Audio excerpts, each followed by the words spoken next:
Und das war cool. Ja, warum auch nicht? Es ist auch noch ein bisschen wasserfest. So, genau. Kannst du auch mal raufniesen, kannst du abwischen. Wundervoll. Genau. So. Spritzwasser geschützt. Mm, Äh, einem Album. Egal, lassen wir das. Herzlich willkommen zur 97. Folge von Ausgestanzt und Ausgefragt. Heute nimmt uns Mel mit in ihre Welt der Mini-Alben und verblüfft Pete mit der Enthüllung, dass sie in ihrem Bastelleben bereits mehrere hundert dieser kleinen Kunstwerke geschaffen hat. Was sie an Mini-Alben so sehr fasziniert, welche Geschichten dahinter stecken und welche Tipps sie für euch hat. All das erfahrt ihr in dieser Folge. Wir wünschen euch viel Spaß beim Zuhören. Mi, mi, mi, mi. mi, mi, mi, mi. Herzlich willkommen Hello! zur 97. Folge. Wir kommen An also, dieser, an dieser Stelle müssten wir jetzt hier nochmal so einen Trommelwirbel oder so ne? ja, eigentlich, oder Ja? Drei, zwei, eins, null. So ein Countdown oder sowas. Also für die Dramatik. Ja, ja. Klingt Es gut. ist fast schon die 100. Fast. Haha. Und wir schnacken heute, wir sagen ja im Norden schnacken, wir reden heute über Mini-Album, der Mini-Album-Talk. Ja, genau. Das ist mir ein persönlich ein Anliegen. Oh Gott, ich stottere. Das musst du nicht. Aber the stage is yours. Du, das ist die Aufregung, weißt du? Mini-Alben, das ist ja so mein persönliches Ding. Das bin ich schon ganz flatterig. Deshalb kommen mir mehr Worte gleichzeitig aus dem Mund geploppt, als ich eigentlich sprechen kann. Und da kommt dann so Wortgulasch raus. Oh, mach sie nicht. Ja. Mini-Alben. Du, ich habe mich ja vorbereitet hier auf unser Date und bin mal hier durch die Gänge geschlichen und habe gezählt. Und Aktuell sind es 353 gefüllte Mini-Alben in diesem Haushalt. holy, wow, Respekt. Genau, also an dieser Stelle ist dann jetzt auch diagnostiziert, die Kreativsüchtige hat einen Knall. Ähm, Kreativsüchtig, der Name ist Programm. Der Name ist Programm, ja, definitiv. Also 353 gefüllte und das ist auf jeden Fall ein Bruchteil dessen, was ich so hergestellt habe in meiner Okay, Bastlerkarriere. Geiler Scheiß. Sind ja auch ein paar weg, ne? Also man verschenkt ja auch mal wollte ich gerade welche. sagen, genau. So, dann habe ich auch immer mal, was weiß ich, hier so eine UFO-Kiste, die ab und zu dann mal wieder beiseite kommt oder irgendwelche Dinge, die man auf Workshops irgendwie vorturnt und die dann irgendwo in irgendwelchen Läden stehen, zum Beispiel. Mhm. Ja, da kommt so einiges zusammen. Ja, krass, 353. Da habe ich schon gedacht, Respekt. Ja, ist Da auch hast du so. was angesammelt über die Zeit. Also, mein Respekt hast du dafür auch. Ich habe gerade mal eins und das ist noch nicht mal fertig. Naja, aber wir arbeiten ja dran, ne? Ja, ja, Ja, aber ja, Mini-Alben, ich weiß nicht, ob ich dir das schon erzählt habe.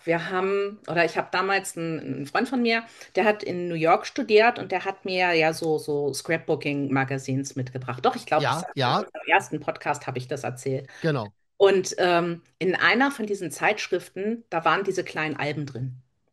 Mhm. Und also ich hatte vorher durchaus schon eine Affinität zu kleineren Fotoalben. Also ich weiß, dass es zum Beispiel von hier so Papierhersteller, Rössler zum Beispiel, die haben auch immer so Fotoalbenkollektionen gehabt. Ich weiß nicht, ob es das heute noch in der Form gibt. Und die Weiß ich hatten nicht. aber halt immer so coole, irgendwie in irgendwelchen poppigen Farben, so ringgebundene Alben Mhm. also mit so Spiralbindungen, ne? Und dann mit schwarzen Seiten.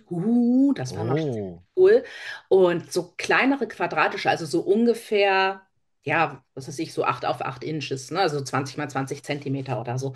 Die waren halt einfach anders als diese klassischen großen Fotoalben. Die fand ich schon immer sehr cool und hatte davon auch ein paar. Dann habe ich das in dieser Zeitschrift gesehen und also ich habe das aufgeblättert und habe einfach gewusst, das will ich machen.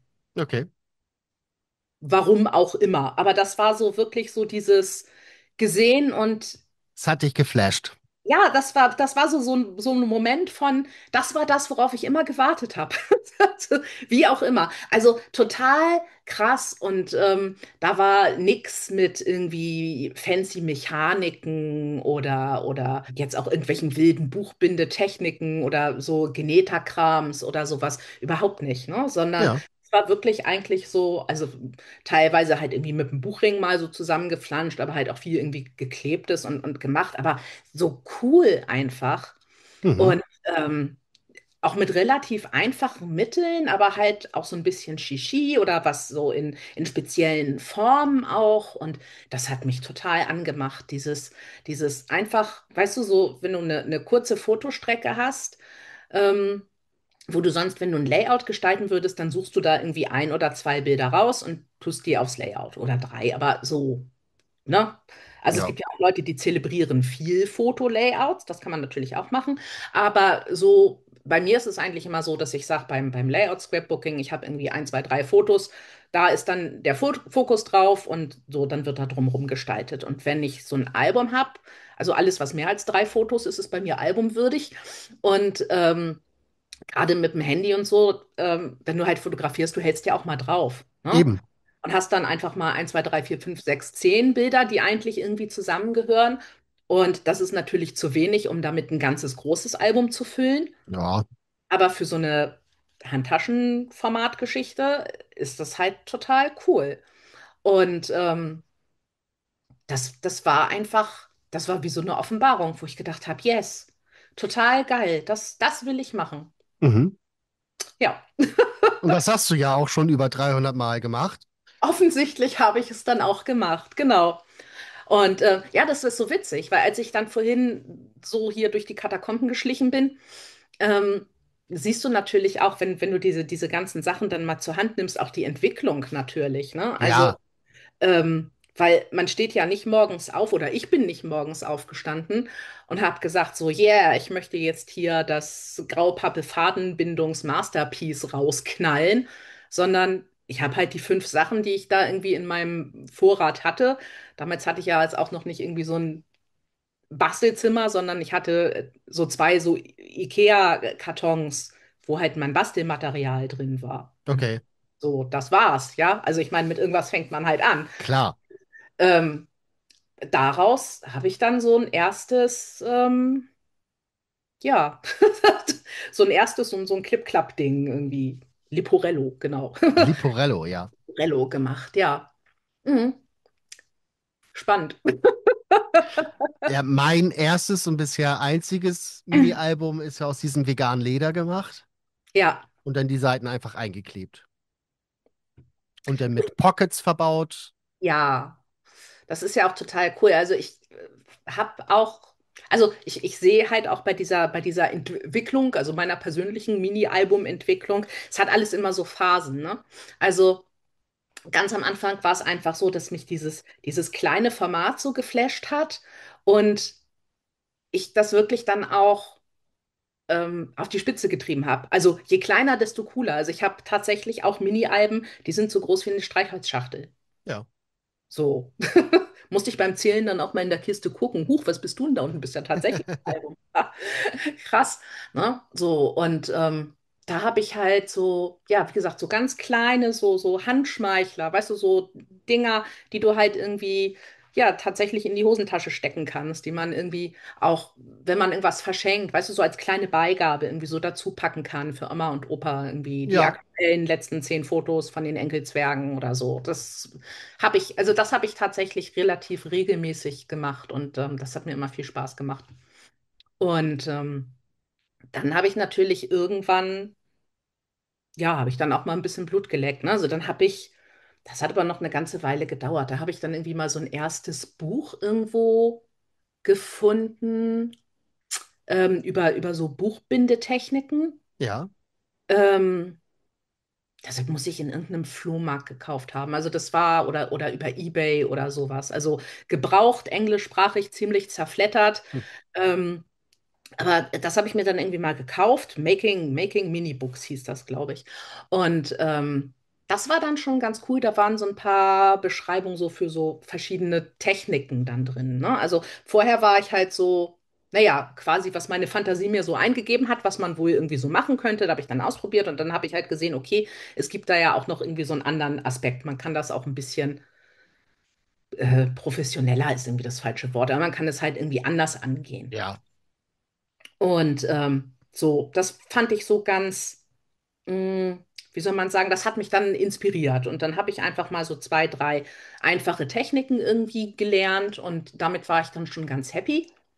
Und dann hatte ich so eine Phase von, ich muss unbedingt aus allem, was ich in die Pfoten kriege, irgendwie Mini-Alben machen. Das heißt also, ähm, egal was du mir gegeben hast, also ich habe Mini-Alben in kleinen Schmuckkästchen, aus CD-Hüllen, aus alten CDs, aus Tischsets, Korkplatten, okay. Filz, Stoff, auf so eine Garnspulen, so große alte Holzspulen zum Ja, Beispiel, dass man da sowas drum gewickelt hat. Und also auch Metall hatte ich auch mal was und oder auch Holz.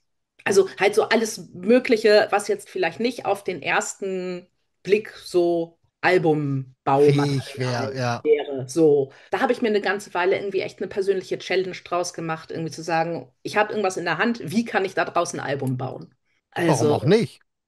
total cool. Also, wenn ich da jetzt so drüber nachdenke, ist dieses Experimentieren mit den Materialien und den Möglichkeiten, die das dann hergibt, das macht einfach unglaublich viel Spaß. Also, ähm, ja, ich habe irgendwann mal gesagt, so Mini geht immer. Das war dann so in unserer oder in meiner persönlichen Bastelbubble war das dann immer so ein geflügeltes Wort. Aber Mini geht immer.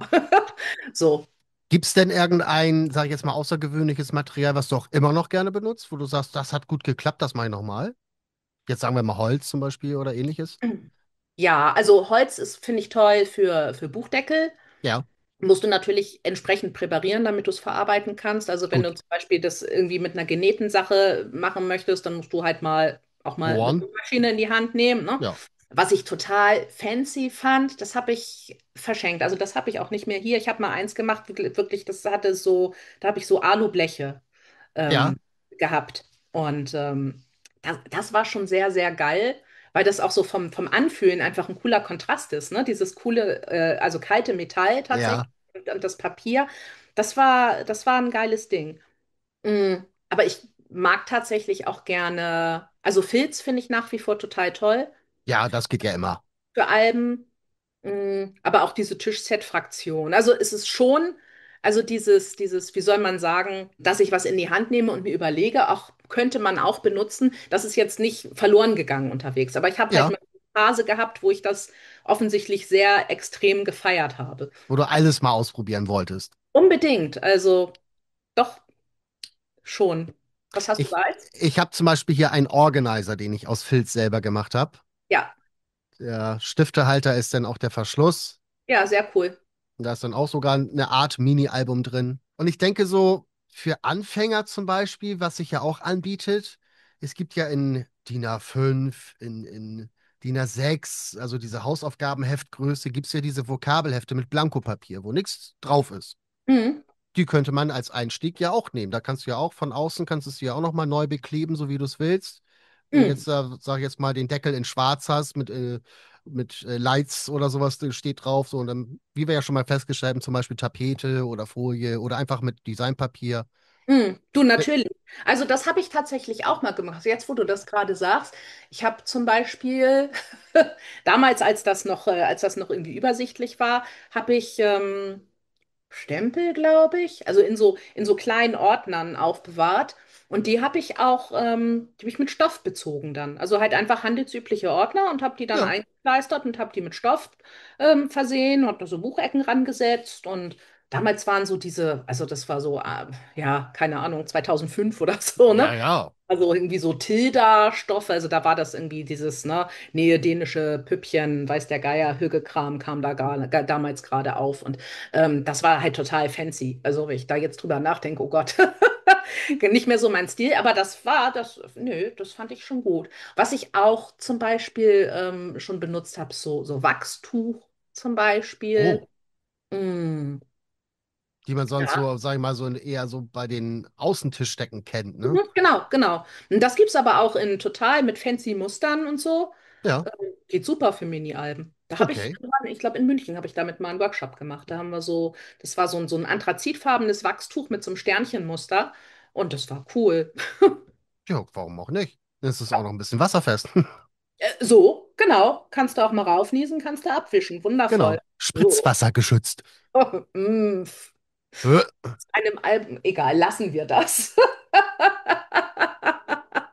Ja, und dann kam ja irgendwann, genau, dann ging das irgendwann los, dass ich angefangen habe, hier Graupappe zu entdecken, natürlich, klar. Ja, Wenn du irgendwie logisch. anfängst, also ich meine, das ist ja mal das Problem, wenn du anfängst, deinen Rüssel irgendwie in so ein Thema reinzustecken und es hat dich irgendwie gecatcht, dann musst du ja auch immer tiefer im Schlamm graben. Und dann Natürlich. natürlich bin ich dann irgendwann auch über Graupappe und so ne, klassische Buchbindetechniken oder überhaupt Bucheinbände zu machen, Restauration, weiß der Geier was. Also ich habe mich dann da irgendwie in viele Richtungen belesen, aber auch vieles nicht umgesetzt, sondern einfach so, ne, das wird dann erstmal irgendwie weggespeichert und dann habe ich halt gedacht, okay, Graupappe.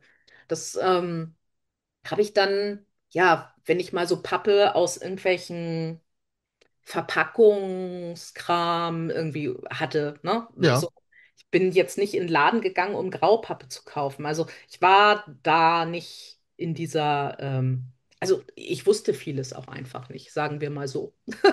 Ne? Ich hatte bei uns Mhm. mal den Bastelladen im Ort, so, wo ich mal so ein paar Dinge irgendwie besorgt habe, irgendwie dauerhaften Zugang zu Computer und Internet in der Form wie heute war jetzt irgendwie nicht so. Und dann deshalb habe ich mich damit jetzt nicht weiter so auseinandergesetzt. Und dann, ja, dann kam ich dann irgendwie mal so an diese ersten festeren Pappen. Es gab auch so viele so Anleitungen, wo man dann irgendwie Dinge, was weiß ich, Cornflakes-Packungen recycelt hat und so, was gar nicht doof ist. Also, weil eigentlich man hat eine Menge Rohstoff zu Hause, wenn man erstmal guckt. Aber ich habe dann Klar. was weiß ich, hier so auch Rückwände von irgendwelchen Malblöcken oder so. Ne? Ich hatte zum Beispiel von meiner Oma noch so einen ganzen Stapel irgendwie so Aquarellmalblöcke, hochwertige Malblöcke, die haben natürlich auch eine richtig schöne dicke Graupappe, Rückwand. Eben. Das Genau. habe ich alles überall abgetrennt und angefangen, das klein zu schneiden. Und dann habe ich das erste Mal so ein komplettes Cover mit Designpapier bezogen. Das schön beklebt und die Ecken, da war ich sehr akkurat und war sehr stolz auf mich. Und dann habe ich die Buchdeckel zusammengeklappt und hinten hat es dann Püff gemacht. Nein, Hatte ich die Abstände nicht groß genug gelassen, zu stramm. ist mir nicht wieder passiert. Also nicht in der Form. Oh, war das ärgerlich, weil ich habe dann dafür, weißt du, ich hatte ja diese tolle Pappe und dann habe ich dafür das gute Papier genommen. Ja, natürlich. Aber wie heißt es so schön, aus Fehlern lernt man. Definitiv. Oh Mann. Na, und man muss ja auch heute nicht mehr alle Fehler selber machen. Also es gibt Nö, ja, ne, gibt ja für alles irgendwie Anleitungen, Bücher, YouTube, vieles for free, wo man sich eben. ja dieses Wissen durchaus aneignen kann. Aber egal was, man muss es trotzdem machen. Ich glaube, man muss auch Ja, ist auch so. eine Menge Blödsinn tatsächlich auch mal selber machen, ähm, damit man es einfach, ja, damit man die Erfahrung gemacht hat. Klar, also ich kann nur sagen, ich zum Beispiel habe YouTube für mich in allen Lebenslagen entdeckt. Also ich habe auch, bin ich ganz ehrlich, ich habe YouTube Premium. Das kostet zwar 11 Euro im Monat, aber das ist es auch wert. Du hast keinerlei Werbung. Ich bin ja auch Musikfan. Du kannst das Handy ausmachen, die Musik läuft weiter. Ist immer noch mehr Auswahl, gerade auch im Bereich Musik, als zum Beispiel Spotify. Und als ich zum Beispiel meinen LKW-Führerschein gemacht habe, hatte ich dann ja eine längere Auszeit, weil meine Papiere noch nicht durch waren. Mhm. Und habe mir dann Videos angeguckt mit dem Rückwärts-Einparken mit Anhänger, wie man das nochmal macht. Okay, Und jetzt aktuell fahre ich zum Beispiel mit dem LKW und habe mit so einem Haken hinten dran, ja. wo man ja so Container mit raufzieht. In meinem Fall ist das so eine Plattform, wo mein Rasenmäher draufsteht. Mhm. Und habe mir angeguckt, weil mich das einfach interessiert hat, wie machen das eigentlich diese Müllcontainer-Kutscher? Die haben ja auch einen Anhänger hinten dran. Wie kriegen sie diesen Container denn da rauf und runter? Mhm. Frag mal die Jungs von YouTube, die wissen das meistens. Und so denke ich, ist es beim Basteln genauso. Wenn du irgendwas brauchst, wenn dich irgendwas interessiert, du hast es noch nie gesehen oder noch nie gemacht, kennst nur das fertige Produkt, sagen wir jetzt mal durch Instagram oder so, wie haben die das gemacht? Gib's bei YouTube ein. Zu 99% würde ich sagen, findest du ein Video. Naja, gut, es kommt drauf an, also wenn du weißt, wonach du suchen musst, Ja, natürlich. das ist es, Das ist genau. immer so ein bisschen, also das ist immer die Krux. Ich sag mal, man kann alles googeln, aber du musst wissen, wonach. So, und das ist was, wo man natürlich, also wenn du irgendwie neu in dem Thema bist, ist es Ja, wird natürlich der Punkt, schwieriger. an dem du scheitern kannst, wenn du nicht genau weißt, wie es heißt. Ja, Ja, das dann stimmt ist es natürlich. schwierig. Aber ich muss sagen, YouTube zum Beispiel, also ich meine, ich bespaße es ja nun auch und ich nutze es ja auch für meine Workshops und das ist alles ganz fein. Ich selber gucke überhaupt gar kein YouTube. Ich total, ganz viel. Also neben Netflix. Richtig Also ich habe gar kein nicht. normales Fernsehen mehr, ich habe nur noch YouTube und Netflix. Das Ja, reicht mir. Da habe ich alles, was ich brauche. also, weil ja, ich bin halt immer irgendwie so ein Dödel, weißt du, ich will das immer, ich will es irgendwie selber, ich will es selber rausfinden. Und ich bin dann eher so, wenn ich sage, guck mal, das soll dabei rauskommen, ich möchte das jetzt irgendwie, dann verbeiße ich mich in so eine Aufgabe, bis ich da irgendwie meinen Weg gefunden habe. So. Selber machen musst du es sowieso. Ja, aber das ist ja Nur auch, durchs Gucken lernst du es nicht. du, wir sind ja aber auch verschieden. Es gibt halt Leute, Ja, gut. die möchten das Ergebnis, die haben gar keinen Bock, sich da so lange mit zu befassen. Ja, Ich selber ziehe ja meine Freude an diesem Machen aus dem Machen. Also, mir bereitet den Weg finden und fummeln und auch mal scheitern und so, das bereitet mir halt die größte Freude in unserem ja, Hobby. So, andere freuen sich halt, oder bei denen liegt der Fokus woanders. Die möchten halt lieber das fertige Produkt so haben oder Projekt. ja. Ähm, Das ist ja alles legitim. Aber wie gesagt, ich bin halt wirklich so eine, ich fummel mich da rein, Tante, aber ich glaube, wenn es das früher mal so gegeben hätte, wäre ich da vielleicht unterwegs auch woanders abgebogen. Ich auch. Also nochmal nur ganz kurz. Wir wollen ja jetzt eigentlich beim Mini-Album bleiben, aber ich habe zum Beispiel dank YouTube mein Englisch verbessert. Ich verstehe deutlich mehr. Ich kann dem Gespräch folgen. Das war vor Jahren oder auch vor allem in der Schulzeit war das unvorstellbar. Ich Ja. habe mich sehr schwer getan mit der englischen Sprache und ich gucke aber sehr gerne Reaction-Videos. Also man guckt Mhm. Leuten beim Zugucken zu.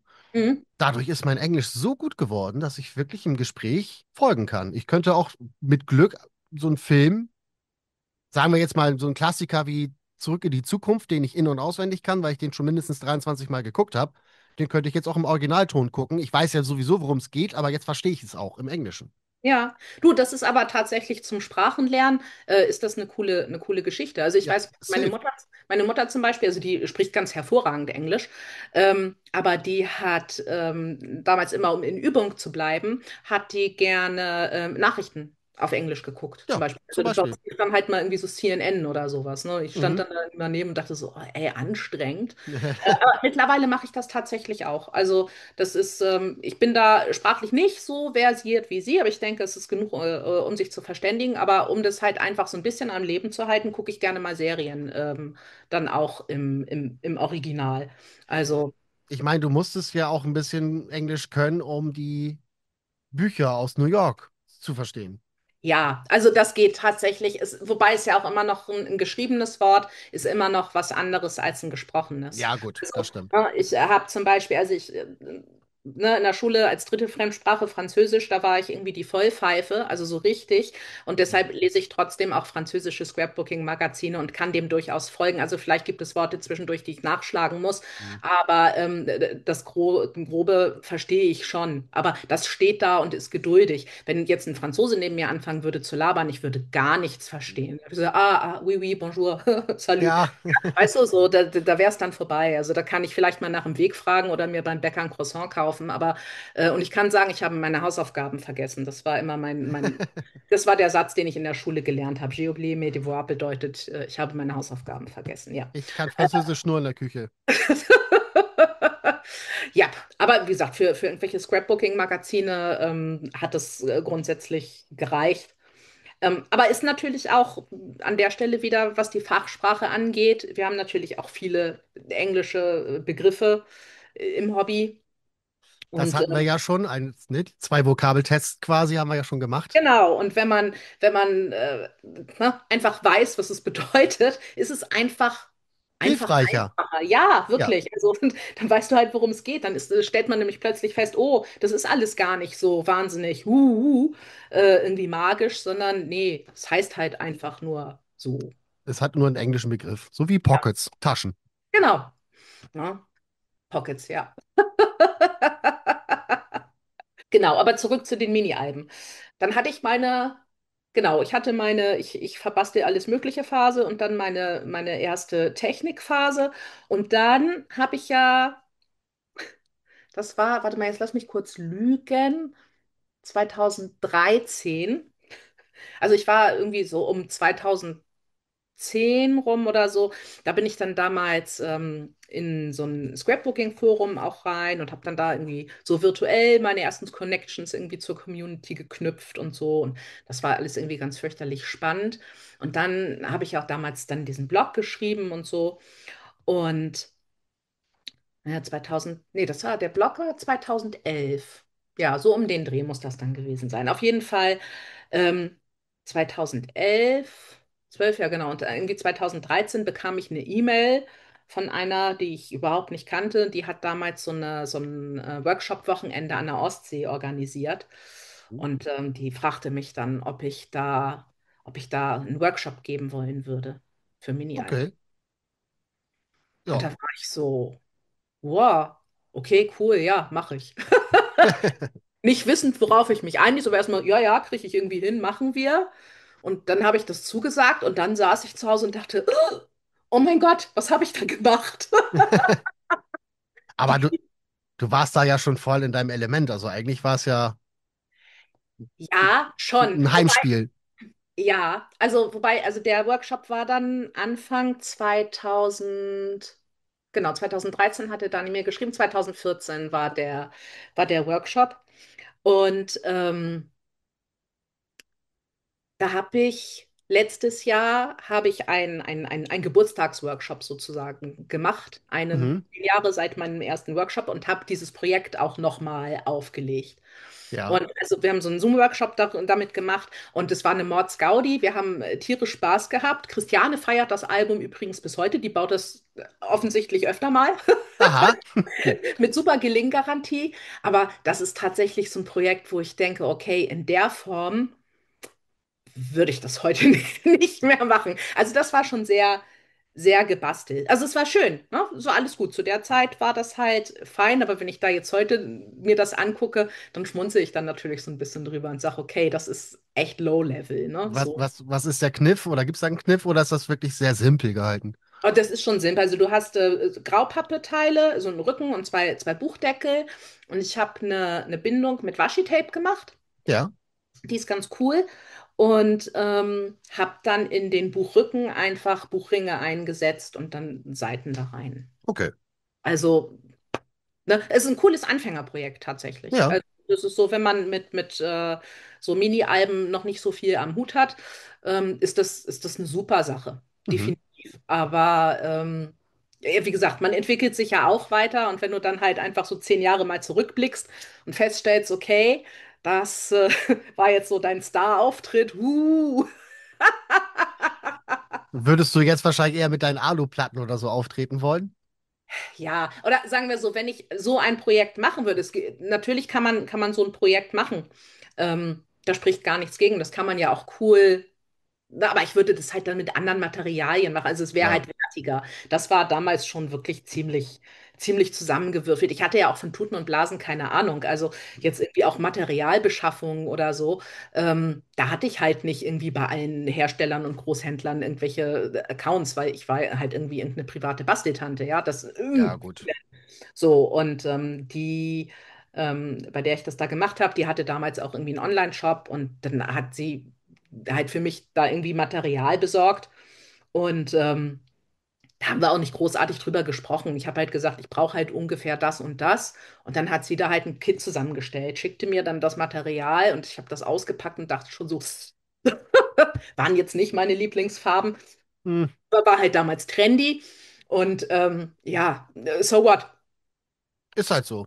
Schwimmt man da halt mal durch. Aber ja, offensichtlich, also von der Sache her, kein schlechtes Projekt, aber halt anders.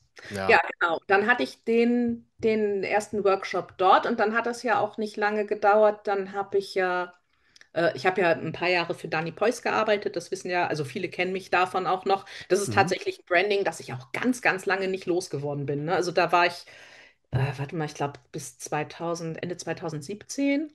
oder 2018, muss ich jetzt lügen, ist ja auch egal.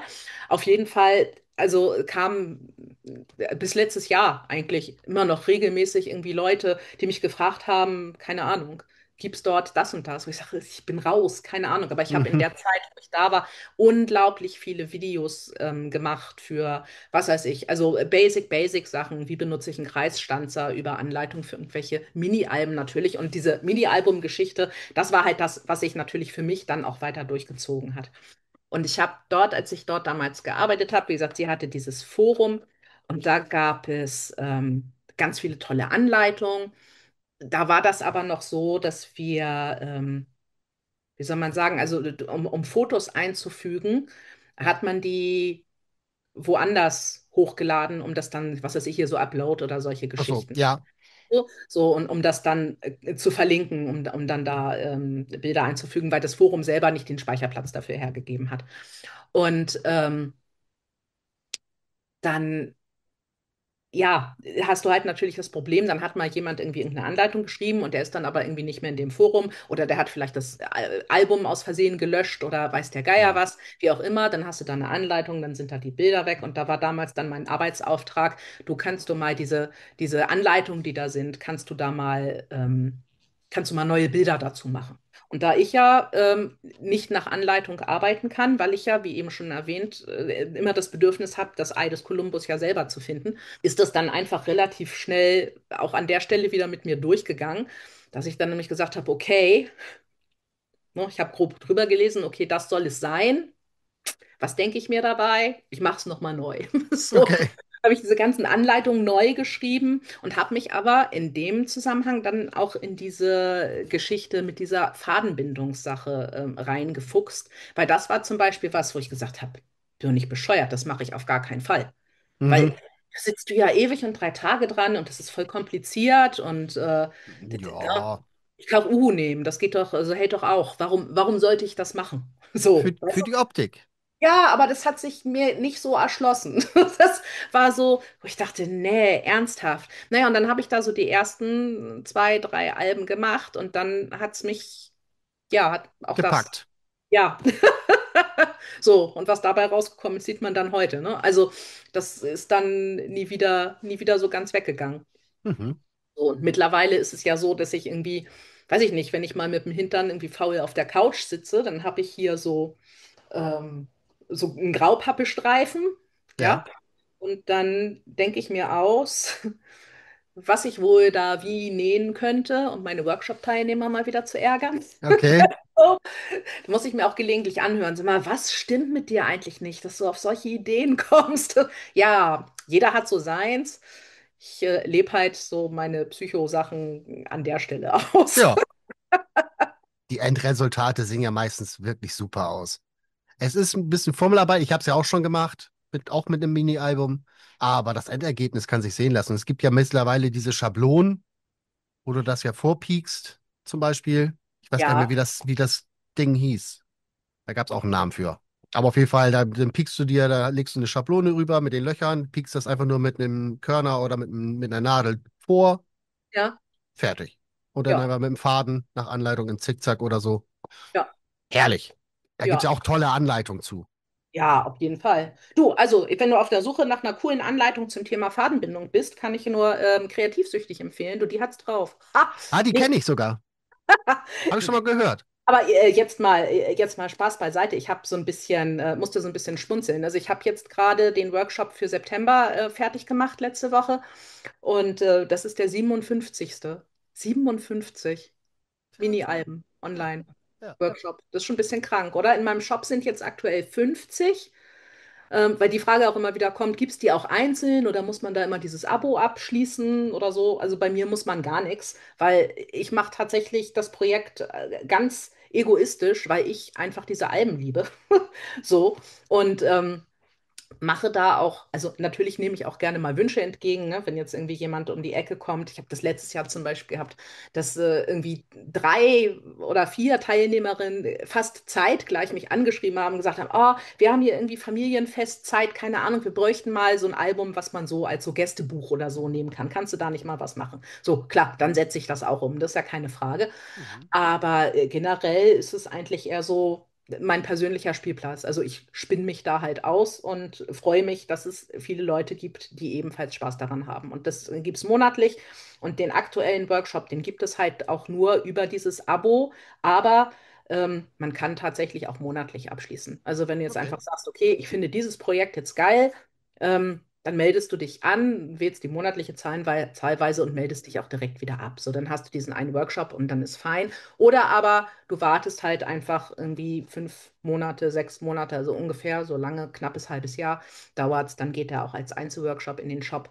Aber mir ist es dann auch immer wichtig, dass also das soll ja für die Workshop-Teilnehmer auch, also für die Abonnenten soll das ja auch irgendwie exklusiv sein. Die müssen Ja, ja natürlich. haben. Klar. Also A, es ist natürlich günstiger, wenn du das Abo abschließt und B, sollen die natürlich auch einfach dann als einzige, aber die sollen natürlich erstmal die Möglichkeit haben, dieses Projekt exklusiv machen zu können. So. Mhm. Und Wo dann genau, wo genau macht man das? Also Abo ähm, abschließen? kannst du über meine Homepage kreativsüchtig.de gehst du mal auf Workshops, da steht alles, ist alles verlinkt. Kannst du da gucken. Und ansonsten, wenn jemand eine Frage hat, einfach anschreiben. Bisher konnte ich noch alle verarzten. Ja, wunderbar. Ja, ja, aber das ist, ja, wie gesagt, dieses Fadenbindungsding tatsächlich, ja, das hat's mir dann irgendwann echt angetan. Und jetzt so Mhm. diese Kombination tatsächlich aus hochwertigen Materialien, coole Bezugsmaterialien, irgendwelchen fancy Bindungen und das finde ich einfach, Das Nonplusultra. ja, ja, tatsächlich. Also, was nicht heißt, dass nicht auch einfach so ein schlichtes kleines Projekt, ne? Guck mal, warte mal, ich habe hier. Die kann ich ja zeigen. Nein, beziehungsweise, guck mal, wenn der Podcast kommt, dann wird es ja auch schon da sein. Hier haben wir, ähm, das ist eine Standsform, die kommt am Freitag in Stand. Oh, Ja, Badelatschen. ja, und die ist hier schon mit so kleinen Löchern. Also Ja, ist schon direkt als Album gedacht. Guck ja, mal, und da ist perfekt. einfach nur. Das Papier in der Form ausstanzen. Nur mit nix. Ein Ja, Foto, fertig, Ring durch. Und das ist cool. Ne? Also es auf muss jeden nicht immer. Fall. Also sowas macht auch Spaß. Und das finde ich einfach witzig. So mit Das diesem, ist auch witzig. oder? Also ja. Also die Stanze habe ich sehr gefeiert. Jetzt muss ich überlegen, wer die gemacht hat. Aber ich habe die Packung natürlich, ich entsorge die Packung immer sofort. Oh, Warte mal, ich guck mal, Sekunde. bitte gedulden Sie sich einen Augenblick. Please hold the line. Please hold the line. Bitte halten Sie den Löwen. Ich glaube, es ist Katharina. Ich kann es nicht beschwören. Aber es steht dann ja, im Shop kann man es jetzt nachlesen. Es tut mir leid, wenn ich da. Ich war halt einfach mit dem Aufreißen der Zu Packung. schnell. Ja, weil das hat mich so geflasht, fand ich so geil. Da brauche ich unbedingt. Und wie gesagt, das ist überhaupt nichts Dolles. Das ist in einem Stündchen fertig gebastelt, weißt du, nebenbei ein Ja, bisschen Musik, irgendwie alles ganz gechillt, kannst ein bisschen kleben. Das sieht süß aus und das ist halt auch was, ne, das kann man behalten, das kann man verschenken, das kannst du auch reproduzieren, ne? Kannst es in ja, verschiedenen Farben, also so machen, wie du es haben möchtest. Das ist total, also finde ich geil. Also es muss nicht immer irgendwie mega fancy sein, um ein cooles Projekt zu sein, wollte ich damit einfach nur nö, sagen. das ist auch so. In dem Fall jetzt also einfach eine Stanzform in Form zweier Badelatschen nebeneinander und los geht's. Du, überhaupt finde ich Stanzen für Alben ziemlich cool. Also ich habe schon,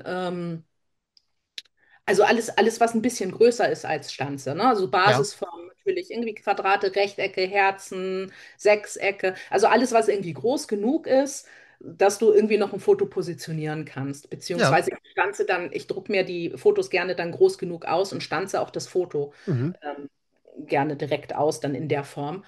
Und das geht eigentlich mit allen Stanzen.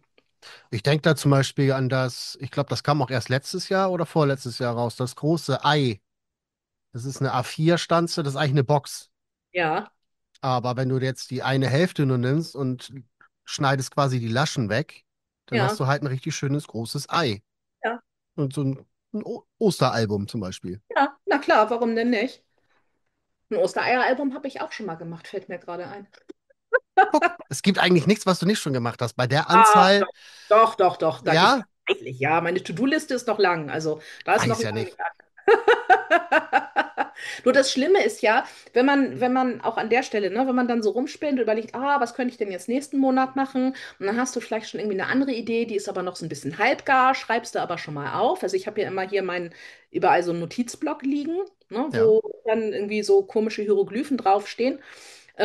Die Wie glaube nur ich, an mich selbst. ja, also ich glaube, für Außenstehende ist das so ein bisschen, guck mal, das hier ist zum Beispiel das aktuelle Mini-Album. Hand,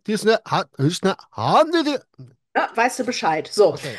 also ich glaube, jemand anders kann damit nicht viel anfangen, aber das sind dann so meine Stricknotizen nebenbei. Ja. Und manchmal ist es ja auch so, dass man denkt, was mache ich denn? Dann nehme ich mir so meinen Block oder eins von den Notizbüchern und blätter da mal durch und denke, guck mal, dich kann ich jetzt mal zu Ende denken. So, und Mhm. dann, ne? Also das ist so. Wichtig ist, dass man seine Ideen wirklich irgendwie festhält. Also ich finde tatsächlich den klassischen Notizblock oder Notizbuch oder whatever, also auch mit der Hand schreiben, nicht tippen, Mhm. finde ich nach wie vor die beste Möglichkeit. Und man muss es nicht alles final fertig haben. Es kann einfach nur irgendwie eine Idee sein, ein Gedankenblitz, ein Schlagwort, egal. Vielleicht noch mal zwei Stichpunkte dazu. Also wenn es nur ein Schlagwort ist, vielleicht noch zwei Stichpunkte. Was Ja. habe ich tatsächlich dabei gedacht? Weil ansonsten guckst du da ein Jahr später rein und denkst, Google, Hä?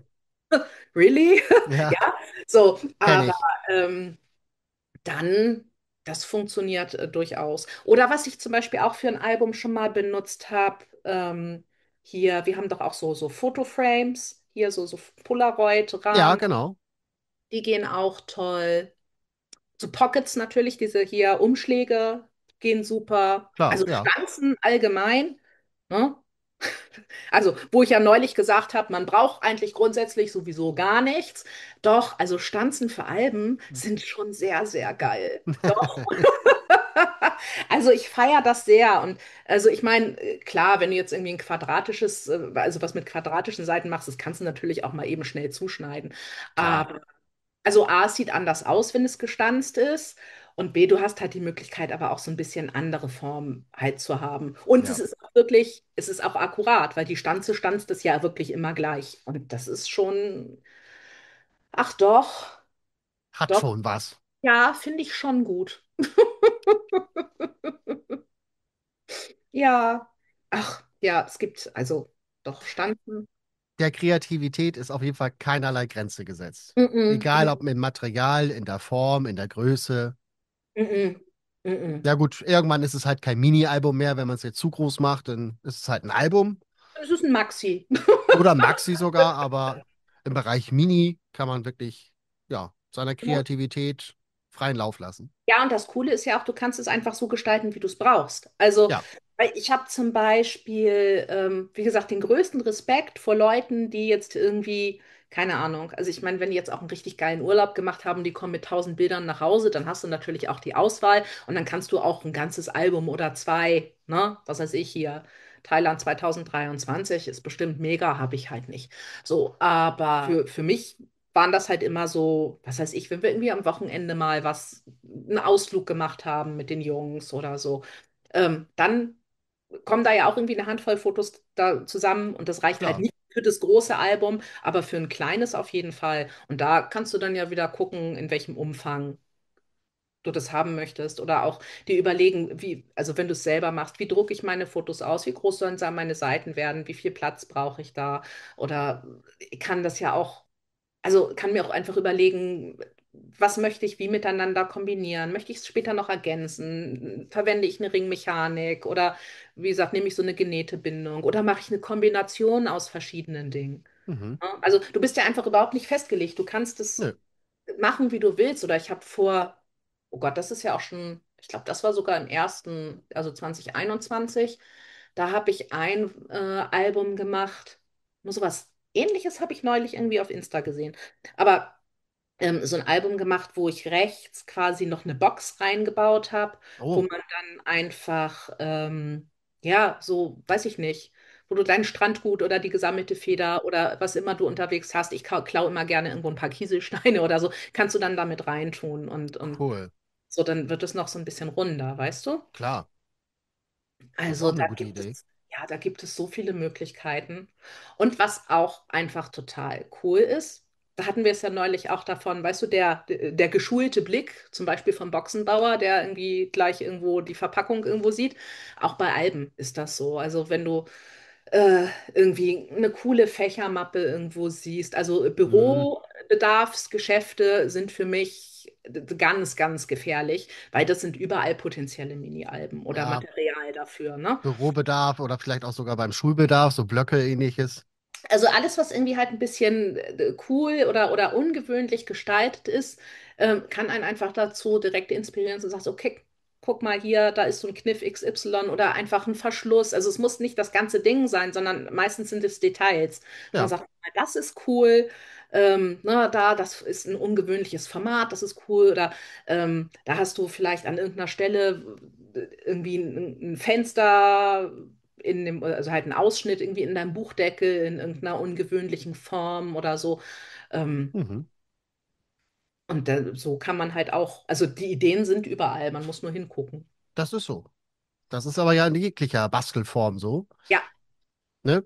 Wie mein Bilderrahmen, sag ich mal, für mein Layout aus einer ja, Pralinenschachtel. ja, hat Also, mein Freund übrigens ignoriert, das Pralinen-Thema. Fand ich nicht in Ordnung. das würde ich nochmal ansprechen. Das kann so Ja, nicht stehen bleiben. ja, du, aber der hört das ja jetzt hier. Vielleicht kriegt er jetzt rote Plüschohren. So, also, Ja, wir haben nicht über Pralinen gesprochen, aber gut. ha, Ja. Du, aber weißt du, habe ich dir die Geschichte eigentlich mal erzählt von dem Horror-Workshop? Ich habe ein einziges Mal bisher einen Workshop gehabt, wo ich das Gefühl hatte, ich muss jetzt einfach nach Hause gehen. Ich lasse die Teilnehmer hier sitzen und ich gehe jetzt. oh, nee, Geht bisher gar noch nicht. nicht. Also ich habe ja nun auch schon viele, viele, viele Workshops gegeben, viele, viele, viele Mini-Album-Workshops Ja, und ähm, eigentlich sind auch immer, also ich glaube, es sind eigentlich immer alle Leute happy rausgegangen oder zumindest mit einem herzeigbaren Projekt. Es ist auch in Ordnung, wenn mal jemand in den Kurs kommt und sagt, ich will mal reinschnüffeln und sagt, okay, habe ich jetzt gemacht, das ist irgendwie ganz fein, aber mein Lieblingshobby wird das nicht, ist auch in ja, Ordnung. natürlich. Ich habe das in der ganzen Zeit, wo ich das mache, habe ich das einmal gehabt, dass ich eine Teilnehmerin hatte. Also die kam schon rein, da konnte ich die schon nicht einfangen. Und ja, ich weiß auch nicht so genau. Also, die konnte irgendwie nicht abwarten, dass ich ihr nun erzählte, wie dieses Projekt, das war jetzt halt nicht eins, hab drei Teile, zieh ein Buch, kriegen durch und fertig, sondern das war halt ein bisschen kniffliger. Und die war halt so, ja, das geht bestimmt so und stellte fest, das geht dann nicht. Und motzte mich dann an, dass ihr Projekt jetzt scheiße aussehen würde und es wäre meine Schuld. Und ich war so überfahren von dieser Teilnehmerin, dass ich überhaupt nicht wusste, wie mir geschah. Und dann fängst du ja an zu rudern, ne? Also Ja, klar. wenn jemand also auch einfach auf persönlicher Ebene das schafft, dich irgendwie so blöd zu berühren, dass du dich auch so angefasst fühlst, ne? Also Mhm. ich kann bestimmt damit umgehen, dass auch mal, weiß ich nicht, dass auch mal ein Workshop-Teilnehmer dabei ist, der zwischendurch mal ein bisschen Frust hat, weil irgendein Arbeitsschritt nicht so geht oder so, dann ne, nehme ich den an die Hand und dann gehen wir da durch. Ja. Also wie gesagt, alle anderen, aber diese eine Dame, die war nicht zu, also wirklich. Und das war so ein Ding, da bin ich rausgegangen und war wirklich so und dachte, vielleicht lag es an mir. Vielleicht kann ich es einfach Ja, nicht. es zieht einen halt runter, ne? Total. Also wirklich, da war ich erstmal echt so ein bisschen geknickt.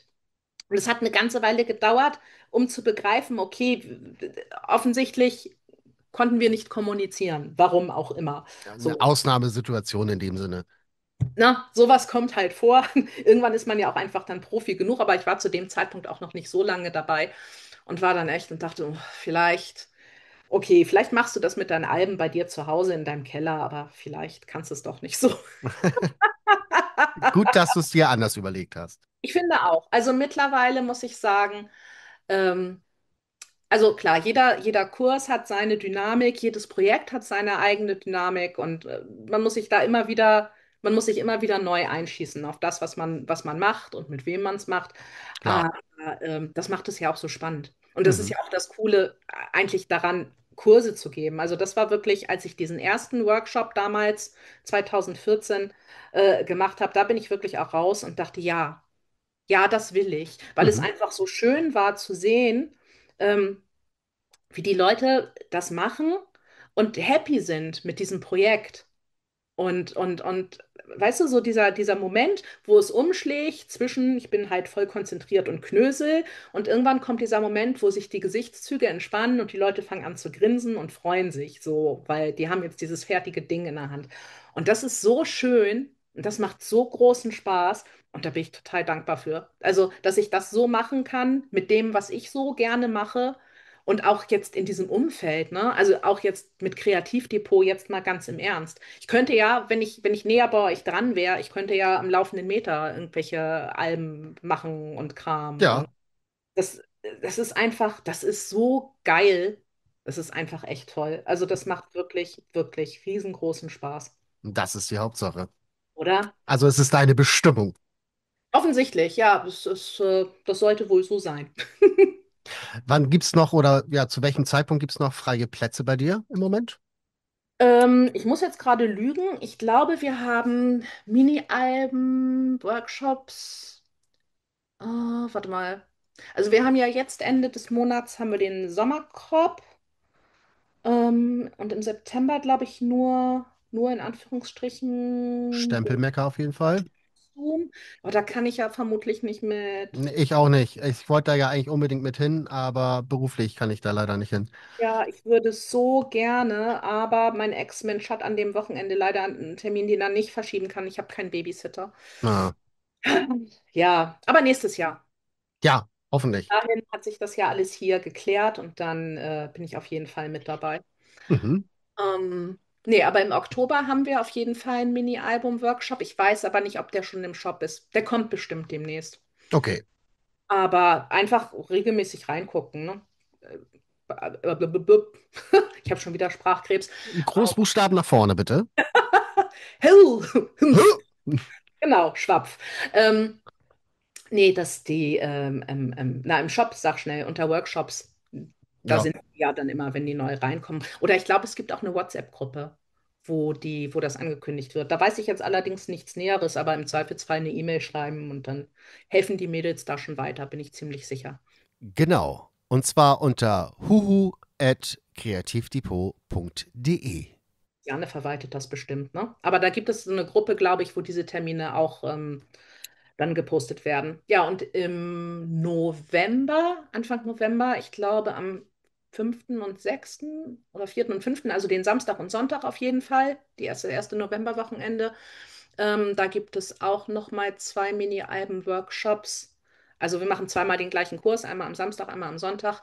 Da Mhm. werden wir Dezember-Tagebücher machen. Oh, Das ist ja so auch irgendwie für viele Albenbastler so eine Königsdisziplin. ja.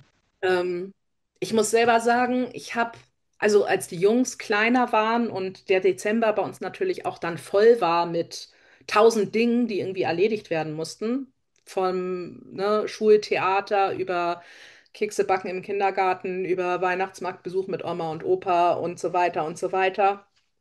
Weihnachtsmärchen hast du nicht gesehen, Adventskalender, Nikolaus und Co.